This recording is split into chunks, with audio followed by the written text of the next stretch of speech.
Okay, good morning everybody. Thank you for coming. We are learning the whole month of Cheshvan, Lilui Nishmas Bas Yafega Bas Yisrael, Lilui Nishmas Levi ben Yosef, and honestly for the Refuah Shlema of Aliza Chana Bas Naomi, Shoshana Yona Bas Edel, and for Hila Bat Ilana. And this week is sponsored by Yoni and Daniela Berg in honor of their new home. You moved already? You're in. B'shat tova mutzlachat.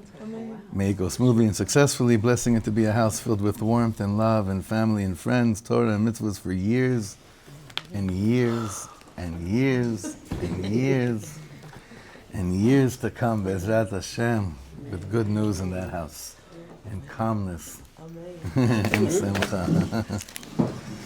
And simcha. Okay. We are continuing with the Ma'amar from the Biale Rebbe on Tfilat Nashim. Last week we spoke about that. We went into the pnimius of the davenings of Rivka, of Rachel, of Bichlal, Nashim Tzadkanios throughout the Yetzias Mitzrayim, and we ended off speaking about Tfilat Chana. Today we're going to be speaking about it's something that was a complete chiddush to me.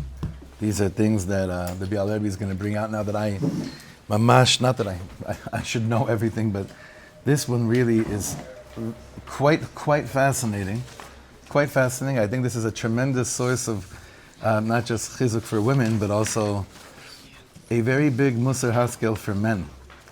This is a shir I'm definitely going to send out to the men's shir as well, because this one is very, very important, as it'll open our eyes to something that we have to make sure we remember and take into account. Baruch atah Adonai Eloheinu melech haolam she'al kol na'amid b'arei.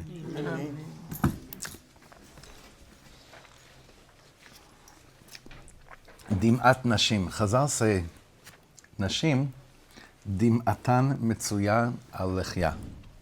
That by women, tears are found on their cheeks.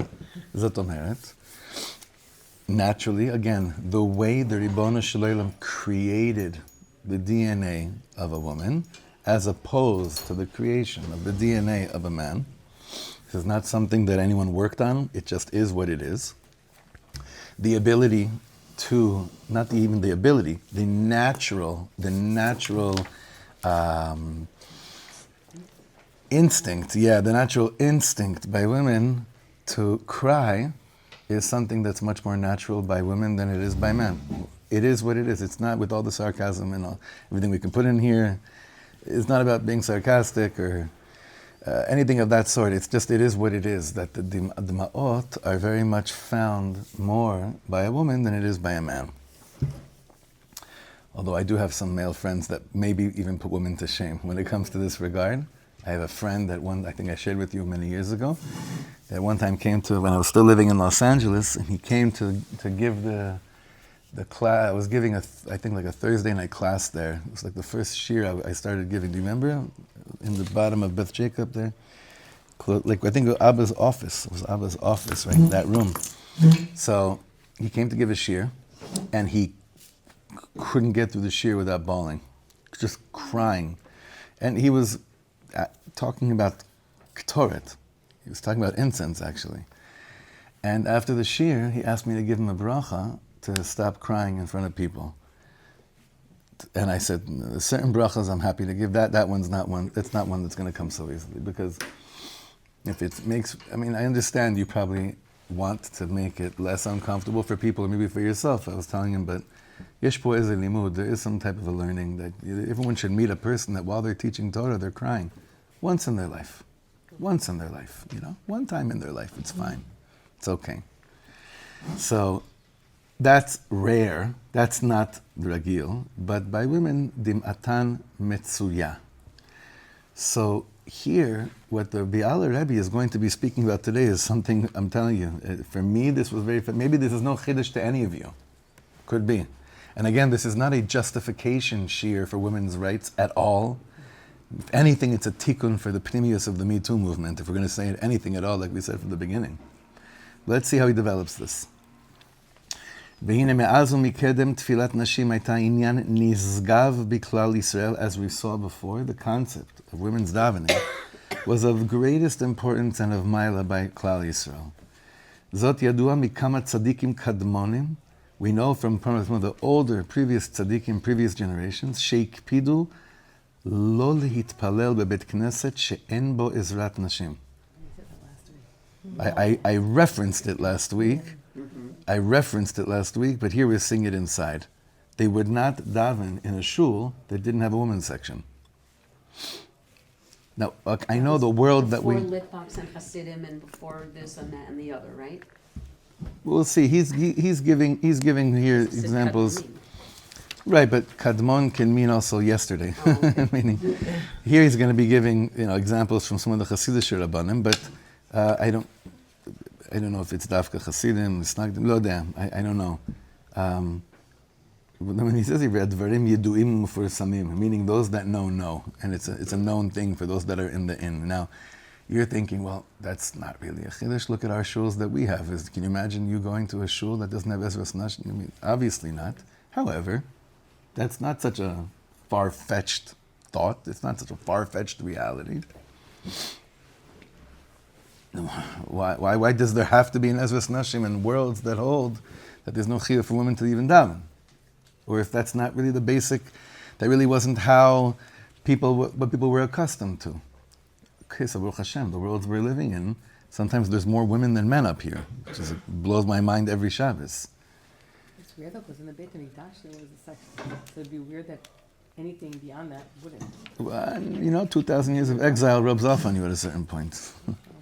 It's true, but, of course there's an Ezras Nashim in the Beis HaMikdash, but a lot of things that were in the Beis HaMikdash aren't, in many shuls, like thinking, like in the Beis HaMikdash, it was very clear, like the inyan was you thought about God. Sorry, I'm going to go on a tangent now, and I'm stopping myself right now. Okay. I'm sorry, I shouldn't have said that. Ke'inyan shemesukar ala Rav HaKadosh Sar Shalom of Belz zecher tzad v'kadosh levracha l'chayim haba. The Sar Shalom, just to say his name, the Sar Shalom, the Belz Rav. This is one of the biggest heavyweight tzaddikim that ever existed, the Biale Rebbe. Ki bizman binyan beis midrasho hamefursam, the famous, today, have any of you ever been to the Belz Beis, I'm not going to say Beis HaMikdash, but you know what I mean, that amazing, monstrous, in a holy way, monstrous building. So this was all a replica of what it once was, right?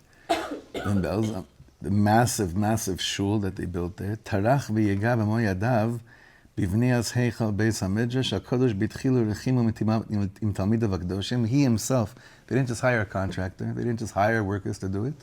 The whole inyan is that he put himself in his talmidim into the bniyah of the shul, whatever that meant. It's a very beautiful thing. I learned this from, who told me to do this? It was an amazing thing.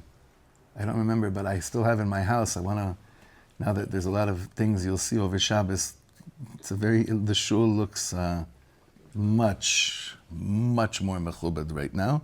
If you'll go upstairs, you know what I'm talking about, and even down here in the Evchule. But I think, probably about where you're sitting, Ariella, I remember Pachot Yoter is where I stood with my two older daughters with shovels when we had the groundbreaking over here. And I bought about 5 or 6 little shovels for children, and I gave them out to the children, and they put the first dig into the ground. And I saved all those shovels. It's in a bag in my house, and I wanted to put it, once things are more kavua here, I'm going to frame it, and I think it's an amazing thing. And maybe find pictures of which kids actually held it and said, this was held by so-and-so, this was held by so-and-so. So it's kilo, that's like a te'ima, that's like a little taste of kilo, we did it, we got our fingers dirty, we got our hands dirty. So he was very involved in the actual building of that big shul, him and his students, the Biale Rebbe. And the Zacha, legilui Eliyahu Hanavi. And he merited to have a gilui Eliyahu. Eliyahu Hanavi revealed himself to him. שבא ללמדו את ענייני בניית בית הכנסת, רזיה וסודותיה. What does it mean that he had a revelation of Eliyahu Hanavi? That Eliyahu Hanavi came to teach the Biale Rebbe and the students, the Biale Rebbe, all the matters regarding building the shul and its secrets. It's not just, you don't just build a building when it comes to a shul. It's filled with secrets. He's referring to the one here?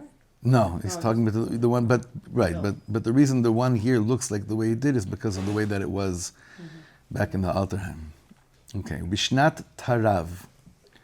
Tarav would be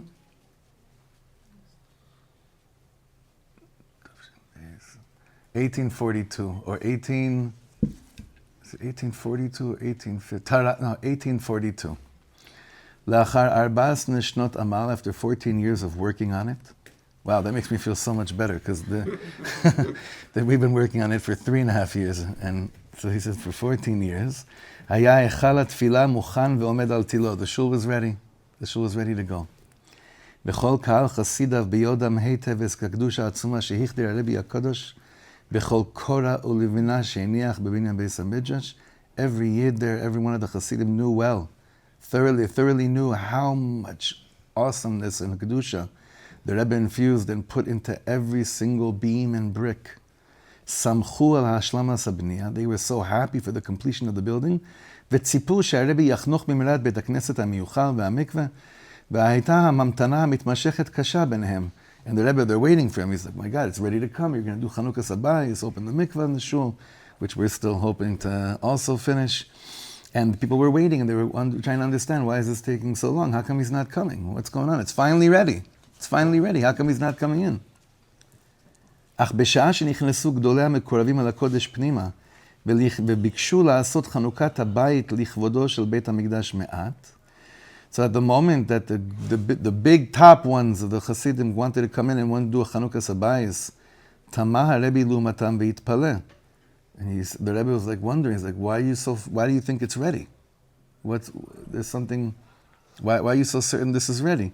Halo kol od komat ezrat anashim terem hushlema, adayin lo yistayma melacha. Everything was ready besides the chelka of the Ezras Nashim. And the Rebbe is wondering, why do you all think that we're ready to start doing a Chanukah Sabayis here? The area where the women daven was not ready yet. And he tried to explain, this was a shock to them. Now I want to say, based on the way we're learning it, is that Eliyahu Navi must have taught him all the secrets of the building of a shul. I get a lot of nachas from a piece like this because, and we'll see, he'll explain it for a second, but I mentioned this quite often, but some of you were active in this before we moved into the shul. There was, I don't know how long it was, maybe a month, where the women came every single night to the shul. There was no chashmal here. It was freezing. It was like February, March. We came in right before Pesach. It was freezing here. There was no chashmal, there was no heating. And the women scrubbed, because of all the dust and everything, the women scrubbed all the floors and cleaned everything every night. And then in dark, pulled out their phones to give light, and they finished Sefer Tehillim Mechulak every night. That, I believe with all my heart, is that if we have the zchut of doing anything really strong in the world, it came from those 30 nights. I have no doubt. This is not an empowering moment. You don't need to be empowered. That's what the world thinks. You don't need to be empowered. I'm sharing with you what I feel very strongly. It was mesmerizing. My wife would come home. My 2 older daughters would go sometimes. That's when I was so nervous. Can you imagine the shpilkas I was on? Like many of us were on, but I was so nervous going into the shul. And then that completely removed all nerves and brought such a calmness in the heart that when we were ready to go in, it was only after 30 nights of what was going on upstairs. And I still feel whenever we're in shul, and it's, we kind of, let's face it, we know how to really daven, chazak, It's what's the kli that's holding that place. That's what he's speaking about. Now he's going to explain.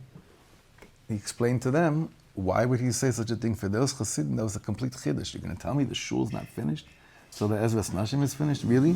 Are we putting a bima for a shlichat tzibur, or laning kriyas hatayr? Why are you saying that it has to wait for that? So he says like this, Ubir lifneim et ta'amol v'nimuko. So he explained what he was speaking about. Sharei amru chachamim. The Gemara says, Baba Metzia.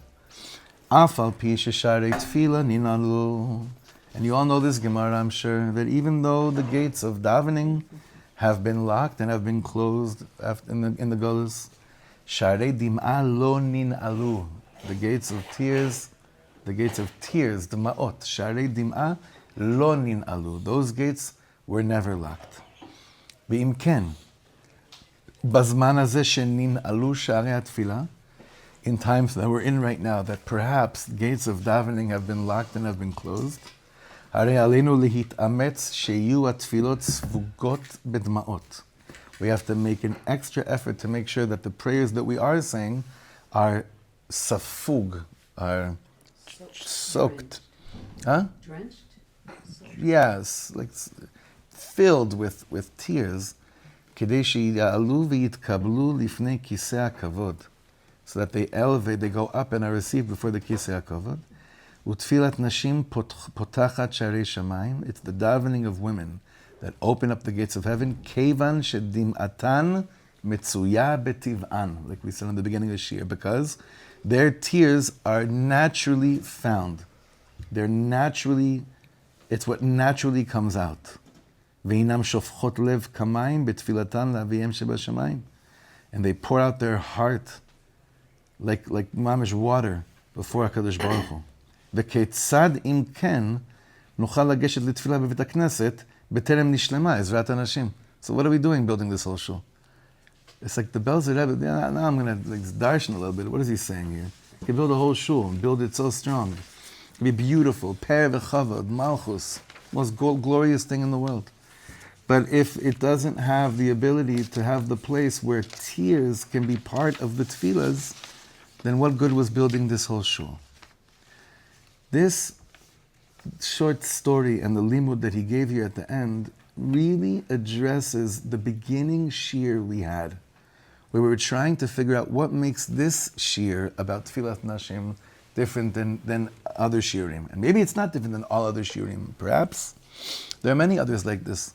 But it's that the point that in the Yiddishkeit that we're living in, the world that we're living in, to really be kashur to the pnimiyut ha'inyan. What's the deeper meaning behind the role of a woman, the light, the or that comes out from such a place? And on a pnimiyut shel advarim, the man has to understand that davening without tears is basically ki'ilu, throwing up things that are standing before a gate that's locked. Huh? It's like for show. It's not. Well, it's not consciously, you wouldn't say that, but it's ki'ilu if you think about it, and I think it's based on the Gilui Eliyahu that the Biale Rebbe had. It comes out to be like, okay, I hope you feel good about yourself. You feel good, right? You had a good davening. But is that what a davening's about, to just go home and feel good about ourselves? Or is it to not just knock on heaven's door, but crack open heaven's door? That can only be when it's really meluveh b'dma'ot. And dma'ot, the makor of dma'ot, really comes from nashim. Now another thing is very important. Our shul is Shirat David, David HaMelech, David Malka Mashiach, who may have written Tehillim in the same place you're sitting right now. It could very well be, it's not a far-fetched thought at all. It mamish could be David Malka Mashiach stood right here. Well, a little bit higher, because this was a mountain, but let's say like whatever, in this airspace, okay? And he said, and he davened. Do you know how David HaMelech's name is written in all the Sfarim? All the Sfarim, it's always Rashi Tevas. What's his name? How do they write it? Daled Hey. Daled Mem, Hey. Ayin Hey. David Melech Alav Shalom. It's written like this in all the Sfarim. Daled Mem, Ayin Hey. All the Sfarim, that's how they write David HaMelech's name. David Melech Alav Shalom. Rashi Tevot, Dim'ah. Whenever it's amazing. For the first few years that I saw this, I always thought there was like a Shgiat Ktiv or something. Like he's quoting Tehillim. Why is he write Bechen Amar Dima? It wasn't Dima. It was David Melech Alav Shalom. The makor of David HaMelech is also from the same place of Dma'ot, of tears. Tears doesn't just mean that you're in pain. Tears, I'm sure you've tasted this as well, when you have an experience that you can't even explain of hitrakshut, lehitragesh, the natural totza'ah of it is a dim'ah. I remember when our youngest child was born, Chava Geula. We had the birth in the house, Baruch Hashem, And one of our daughters, who doesn't ever show that many outward emotions and even cringes when things get too mushy in the house, she walks into the room where the baby was born. She sees what's going on, and she just started, and she's like, "Oh my God, what's happening to me?" And she started crying. "Oh my God, look at me! I'm crying. What is going on with me? What's happening over here?" She couldn't figure. It was an amazing thing. I mean, as high as the whole experience was, then when she walked in and the dma'ot started pouring out, it's like this natural feeling. It was just what we're saying over here. Dma'ot doesn't just mean I'm in pain, I'm going to cry. A dim'ah comes from a place of lehitragesh. Yesterday or Tuesday morning. When was Leva Torah here? Tuesday morning. Right. Tuesday morning, Leva Torah was here. There was a yeshiva that came for like a morning of a seminar. They had a few sessions, and I had a session with them, short session, half hour. They were running late, I had to keep it very short, so I only learned with them 3 lines from the Piasetzner Rebbe. Perek Dalid Achsharas Avrechim. The 4th chapter in the Rebbe's works of Achsharat Avrechim, of Reb Chlono Miskalman's Piasetzner, from Piasetzner, Hashem Yikom Damos Chesed Aleinu, is that he said over there that the kavana, that each yid that really wants to be an Eved Hashem, and bifrat, someone that wants to find himself somewhere in this map that you have in front of you and feel a shaykhus to the world of the Baal Shem Tov HaKodesh, there's one goal. And that goal, you could call it dveikus, you could call all these things, whatever you want to call it, but the pnimiyutam shel advarim is, you want to lehitragesh. You want to be moved by the choices you make in Yiddishkeit. You want to become anashim shemitragshim. That's the whole story of the Baal Shem Tov. Are you moved? So I told the boys, I said, let me ask you a shayla. I'm not counting, I'm not like checking to see, like some Rebbeim when their student comes to shul or whatever, and they're davening, you have Rebbeim that always pat them on the back, and then they start feeling the back because they're checking to see if they're wearing tzitzis. It's a classic Indian, but in a lot of yeshivas, kids are traumatized and triggered for years by people that pat them on their back because they have memory of a Rebbe that's trying to see if they're wearing tzitzis or not. So, yeah, heavy stuff. You don't know about these things, Baruch Hashem. So you know about other things, but not this. So I looked at him, I said, Cheva, I'm looking at all of you right now. I see you're all wearing tzitzis. I know you're 18, 19-year-old boys coming from modern America. The fact that you're all wearing tzitzis, do you know what kind of... I said to him, Ani mitragesh mize. I'm moved by this. And I said to them, what I would want for you more than anything is that one morning, during the day, you look down, you notice you're wearing tzitzis, ופשוט להתרגש מזה. תתרגשו מזה. להתרגש. להתרגש from the shul that you choose to daven in. תתרגשו מזה. The woman has the ability להתרגש הרבה יותר from things that they do than the man does. It's a cloud thing, it's a known thing. And therefore, they have the ability to be much more tuned into koach hadma'ot, labriut. That's the way it is. That's just the way it is. Okay, so look at the next page. And the real tzaddikim do this. Does someone mind putting on the air, not to be cold, just to get a flow? Is that okay? I don't want any... I know winter's mamish knocking on the door, but thank you. If it gets too much, just tell me. This room gets pretty stuffed fast. Okay. וכן נהג אחריו נכדו, his grandson, האדמו"ר הקדוש רבי אהרון מבלז, זכר צדיק קדוש לברכה, לחיים הבא, בזמן השואה האיומה כשברח מגטו בוכניה. There was one of these ghettos in Poland. It lasted for, I think, about 14 months, משהו כזה. And he's running away from the ghetto. ושמרו השם יתברך בהשגחה נפלאה מיוחדת. It's a whole story about Reb Aharon of Belz's escape from there. Hashem was watching over him in a very mysterious, amazing, miraculous way. שהשם יתברך נותן את עיניו וליבו בצדיקים הדבוקים בו תמיד, וניצל בניסי ניסים מציפורי הנאצים שחיפשו אחריו בכל מקום. Whatever, he was miraculously saved without getting too much into it. ובדרכי נידודיו, בבריחתו מן התופת, היה נע ונד. While he was running away from the tofet, from the Hashem Yitbarach, from the things we thought we would never see again. Unfortunately, we saw a taste of it. Haya na vanad, he was running. Na vanad is the lashon we find by Cain. Na vanad tiyeh ba'aretz, right? V'ne'elatz litpalel b'batei knesset shonim, and he had to keep on wandering from shul to shul that was still around. V'gam b'sha'ot kashot elu, while he's running away from the Germans, and he's running and hiding and going from here to here, imagine he had a kpeda. He still had a kpeda. You know, you have stories about tzaddikim that even they didn't eat a thing for God knows how long, and even in the machanot hashmada, in the camps, they still had these hakpadot of what they would put in their mouth and what they wouldn't, even though al pi din, halachically, in terms of pikuach nefesh, everything would have been permissible kimat, right? No, and honestly, we don't have to go back 75, 80 years. We can go back a few months and have these stories of biblical figures that appeared in our lives right now in the tunnels of Gaza. They would say the same things about them as well. Al pi din, do any of these people have to keep kosher down there? Fast on Yom Kippur?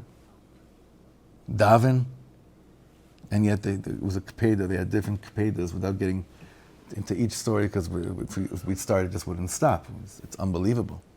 Unreal. We still haven't even chapped the Mesiras Nefesh of these people. We still haven't really internalized it, because things are moving so fast. We can't even take anything in. The ketzev is so fast. We spoke about this in shul 2 weeks ago. The rhythm, the pace of what's going on is pashut lo hayu dvarim kelu, ever. How much things are happening fast.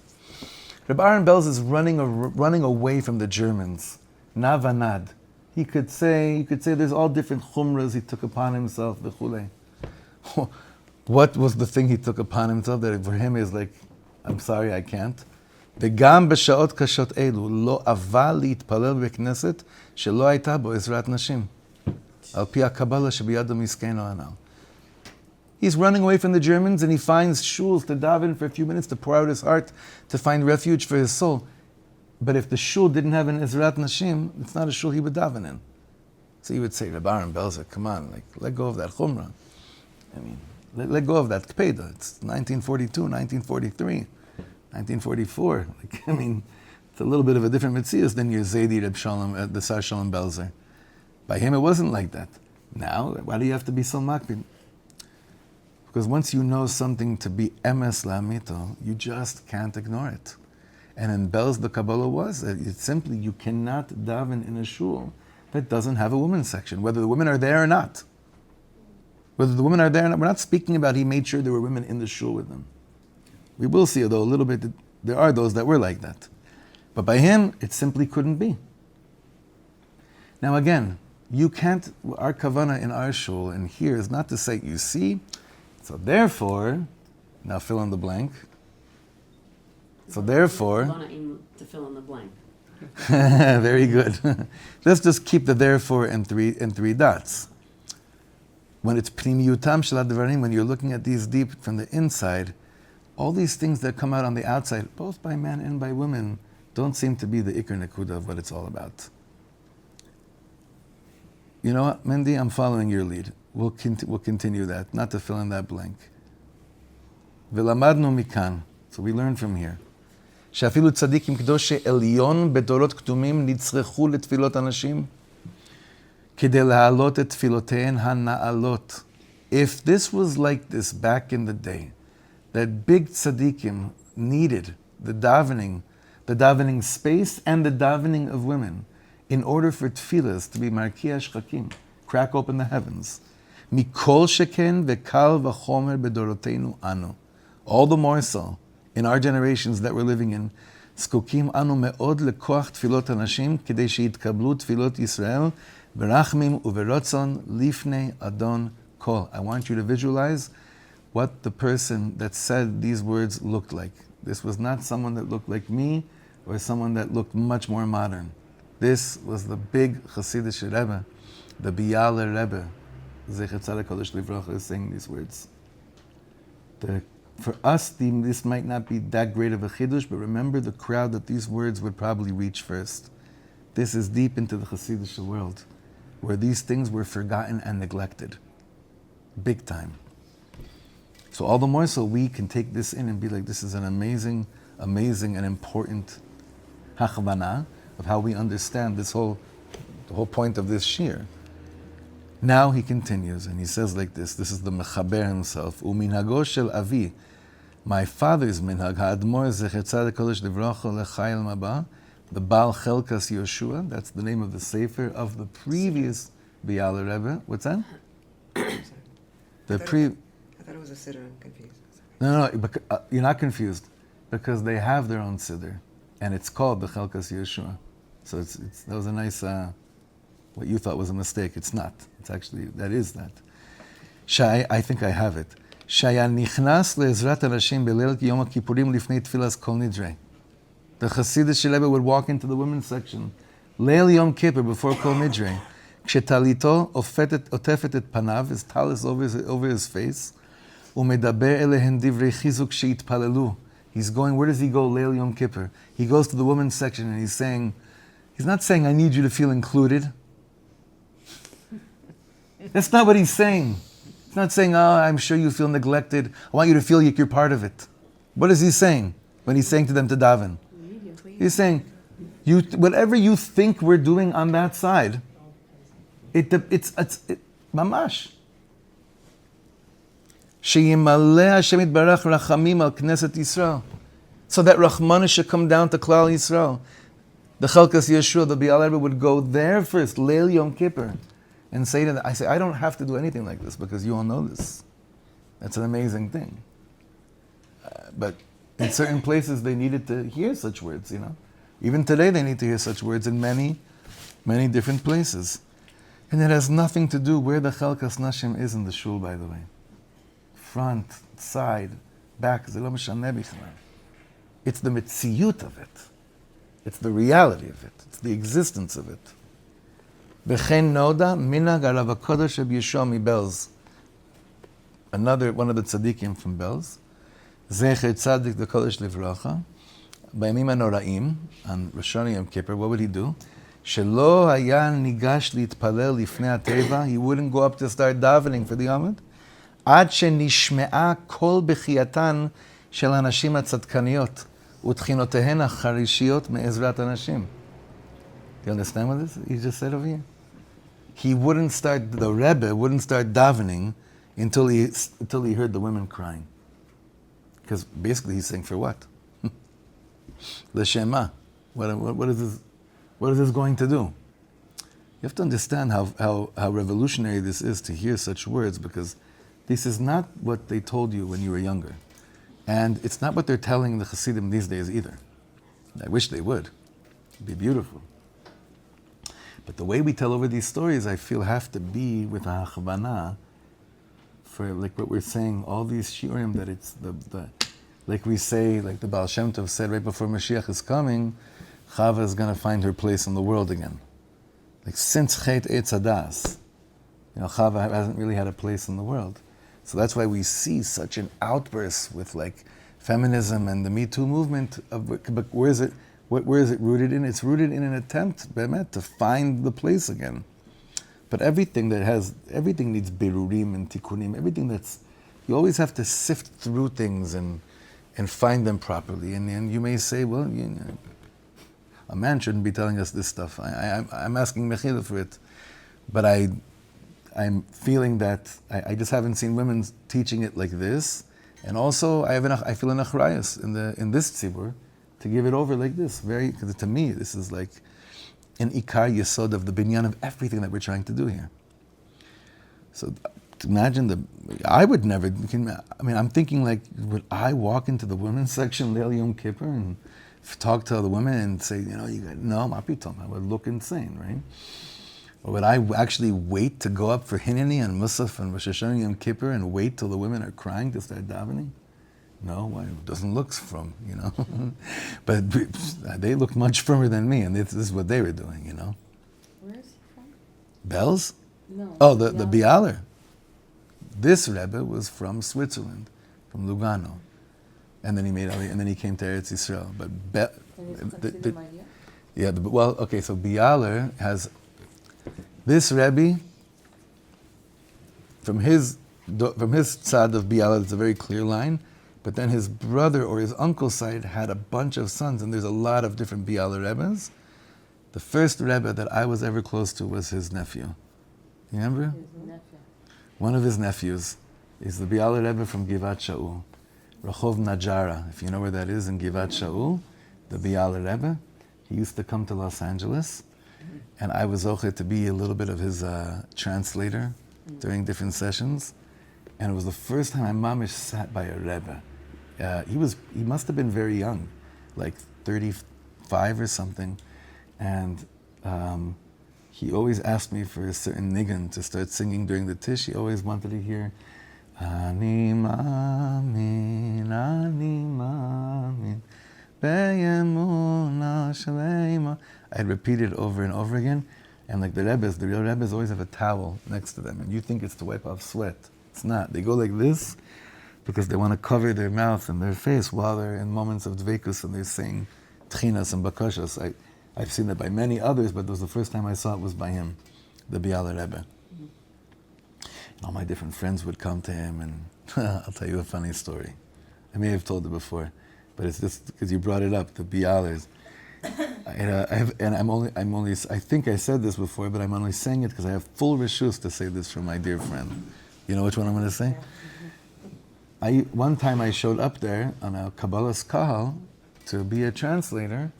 I brought my friend Yehuda Solomon from the Moshav, and we were waiting. It was Parshas, Thursday night, Parshas Bamidbar. I'll never forget this, right before Shavuot. When I get there, I hear a familiar voice inside with him already, and then I hear, and I'm like, oh my God, that's my buddy. And then I hear that my friend, who happens to be a rapper, started rapping for him. So this was very odd. Yeah, I never told you this story? So I'm waiting there, I'm thinking, am I hearing things? Is this really happening?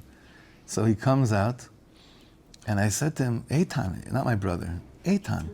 Yeah, I said to him, what in the world were you doing in there? He said, this woman, she said it'd be a good thing to meet this big rabbi. And I said, yeah, but that's one thing, but what were you doing in there? He asked me what I do. I said, and what did you say? I said, I'm going to give him a little something, something. And he was rapping, making a motzi from Shlakrak. He's the rapper of Shlakrak, right? So I said to him, what did he say? He said, Shleim, he loved it. So I go in, and the first thing and he sees the Rebbe sees that I know the person that just left, and the Rebbe says to me, הוא חבר שלך? I said, כן, חבר שלי. He says, חוי לנפש. Now, to tell you how crazy this story is, חוי לנפש, like the Shogun. So, you know how people have like haskamas on their svarim from different, right? This rabbi said this doctor said this, right? He put out an album that year with different haskamas, right? He put on the back of his album, Chole Nefesh, Biale Rebbe.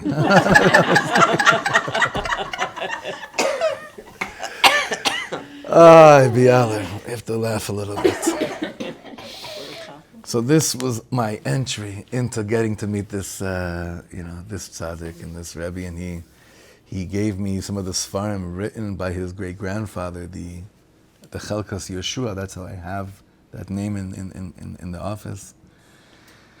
So the last paragraph over here, maybe we'll just end with this. V'nireh tam kfi sheyivuar b'shvilei zeh ha'ma'amar. When we're going to see later as we get into this ma'amar, begodel chashivut tfilat anashim. This is not just to empower you. This is to empower Klal Yisrael, so that our davening as a Klal should go up. שבכוחה להעלות גם את תפילות האנשים שיתקבלו ברצון, so that I could take the tefillas of men and bring it up לרצון. ובהיעדר תפילת הנשים, and when women's davening isn't there, קשה להעלות את תפילות ישראל למעלה בקודש. It's so beautiful, no? It's just unbelievable. It's beautiful. Now, So just stop here, but think about this for a second. The Reb Aharon of Belz wouldn't daven in a shul while he's running away from the Germans if it didn't have a Ezrat Nashim. But here, he's saying over here, like at the end over here, that it's not just that the shul needs to have an Ezrat Nashim, but what else does it have to have? Nashim. It also has to have something that's in there happening as well. So that's why I think that the Gilui, this is all going back to the Gilui Elio that the Sar Shalom of Belz had, the Biale Rebbe had, that it must have been that when he was teaching him the secrets of a shul, this inyan must have been given over. If we see Ledore Dorot in that line, they held of it with such chumras, with such kpedas. And I think it's a wonderful and beautiful, and not just wonderful and beautiful, an essential piece to the building of any shul, any kehila, but to learn about it from the pnimius type of way, inside. Mamash mitachat liftei hashetach, beneath the surface.